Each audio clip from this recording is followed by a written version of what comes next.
Me and my royal sister got thrown into the cold palace. She gave me the name Zhaohua. I grew up with the servants looking down on me every single day, but my sister always had my back. So even though I was burning with rage, I kept my head down and played nice, all for her. You'd think that's just how life would go, right? But the year I turned 16, the Northern Shuo army crashed through the border, and my father had no choice but to beg for peace. One of the conditions? Send the royal princess as a bride. The day the decree came down, my sister stood by the window all night. Come morning, she turned around and called my name, smiling. Sister, don't go. Let me go instead. Yun Yao just gently shook her head. You're a princess, but you're not the legitimate heir. Northern Shuo wants the firstborn princess. Those are the terms. Silly Zhaohua, I'm the princess. This is my duty. I watched her pack up and put on that red wedding dress. Then I watched her climb into the carriage headed for Northern Shuo. When the convoy left the palace gates, I ran after it, until that flash of red completely disappeared.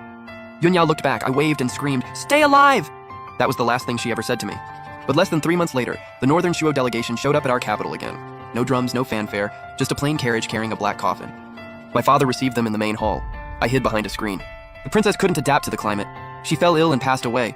Our emperor is deeply grieved. We've returned her remains out of respect for the bond between our nations. Inside the coffin lay a figure. The most gut-wrenching thing was that tattered red wedding dress. I reached out to touch her face and froze midair. That wasn't my Yun Yao. My sister had the most beautiful smile in all of Southern Yao, the softest eyes, the most graceful hands. The envoy smirked. What a shame, really. The princess barely arrived before she started throwing her weight around and then tried to curse the emperor with black magic. When it fell apart, she took her own life out of shame. Our emperor still sent her back with full princess honors. Took her own life, that's right. But our emperor said, don't let this come between our two kingdoms. If the southern emperor is willing, Northern Shuo would welcome another princess to carry on the alliance. That night I grabbed a dagger and slipped out, and caught laughter drifting from the guest house. The Northern Shuo envoy's voice was dripping with contempt. What a joke of a kingdom. Their princess is dead and their emperor can't even say a word. Ha, but I gotta say, a princess is a princess. Way different from the regular girls. That was something else, man. Those tears, and so pitiful. Too bad the empress had orders to destroy her face. Couldn't even leave her a whole corpse. What a waste. Ha! What's there to feel bad about? We shipped that princess back, just so we could demand another one. That spineless emperor won't dare say no.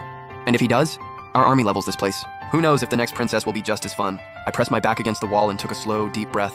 Those disgusting words were enough to piece together the truth. I'm going to kill them. Every single one of them is going to pay for what they did to my sister. I gripped that dagger tight and barged straight into my father's study. Northern Shuo has taken the pass.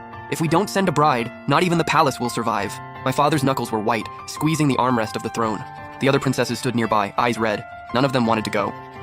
I'll go to Northern Shuo. In that study, my father looked at me, really looked at me, for the first time. I was grown now and I looked 7 parts like Yun Yao. What did you just say? I said, I'll go to Northern Shuo as the bride. Northern Shuo just needs a Southern Yao princess, right? Isn't that all that matters? My father went silent. He was doing the math. Southern Yao was too weak. Another war would break us. Sending me satisfied Northern Shuo without sacrificing a daughter he actually cared about. You want revenge for Yun Yao. Father, you flatter me. I just want to finish what my sister started. He needed that excuse, so did I.